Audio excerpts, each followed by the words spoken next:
નર્મદા જિલ્લાના ડેડિયાપાડાના આમ આદમી પાર્ટીના ધારાસભ્ય ચૈતર વસાવાના સમર્થનમાં એક વિશાળ મહાસભા અને મહારેલીનું આયોજન કરવામાં આવ્યું હતું.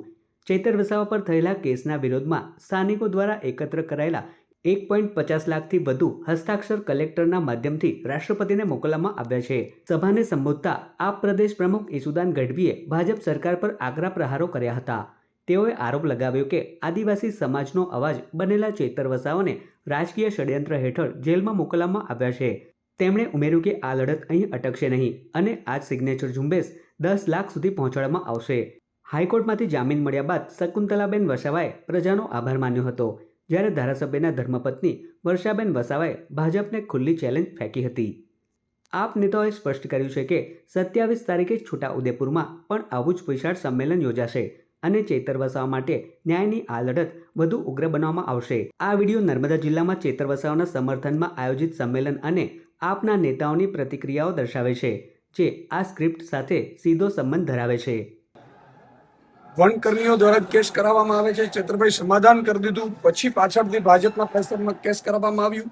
ડે ટુ ડે કેસ ચલાવડાવી માનનીય ચૈતરભાઈના પત્ની શ્રી શંકુતલાબેન અને આખી ટીમને અને ખેડૂતોને જ્યારે જેલમાં નાખવાનું ષડયંત્ર કર્યું છે ભાજપે, ત્યારે મેં આજે માનનીય રાષ્ટ્રપતિશ્રીને, માનનીય રાજ્યપાલશ્રીને, માનનીય મુખ્યમંત્રીશ્રીને વાયા કલેક્ટરશ્રી અમે આવેદનપત્ર આપ્યું છે.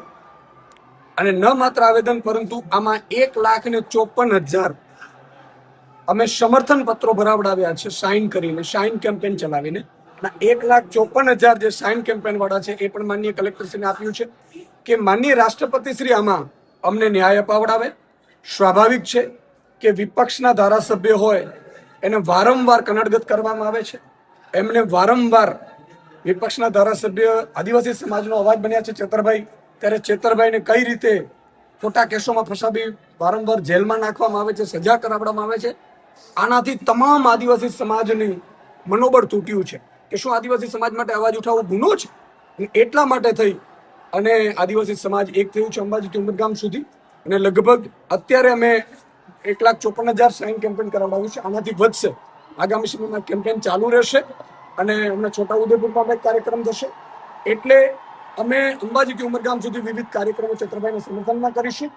અને ભાજપ વાળાને અમે કહેવા માંગીએ છીએ કે ચૈતરભાઈને એકને જેલમાં નાખીશો તો 10 લાખથી વધુ આદિવાસી યુવાનો સાઇન કરીને ચૈતરભાઈ બનીને ચૈતરભાઈના સમર્થનમાં એ રસ્તા ઉપર આવશે. દિલ્હી માટે